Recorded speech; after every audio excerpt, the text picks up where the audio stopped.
नमस्कार। आज वैशाख शुक्र पूर्णिमा। भगवान गौतम बुद्धको जन्म, ज्ञान प्राप्ति र महापरिनिर्वाणको सम्झनामा आजकै दिन हामी बुद्ध जयन्ती मनाउँछौँ।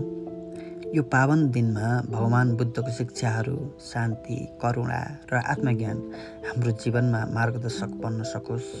सबैलाई यही शुभकामना। यसै सन्दर्भमा आज म एउटा सानो कथा सुनाउने अनुमति चाहन्छु, स्वीकार्नुहोला। एक दिन एक धनी बाबुले आफ्नो छोरालाई गाउँ घुमाउन लगे। उनी सहरमा बसेका थिए। उनीहरूसँग धेरै धन सम्पत्ति थियो। बुवाले चाहन्थे कि छोरा बुझोस् कि उनी कति भाग्यमानी छन्। गाउँमा केही दिन बिताएपछि फर्किने क्रममा बाबुले सोधे, छोरा यात्रा कस्तो रह्यो? छोराले भन्छ, धेरै रमाइलो। के देख्यौ त त्यहाँ? छोराले फेरि भन्छ, हामीसँग एउटा कुकुर छ, उनीहरूसँग धेरै छन्। हाम्रो स्विमिङ पुल छ, उनीहरूकोमा खोला। हामीले रातमा बत्ती बाल्छौँ, उनीहरू तारा हेर्छन्।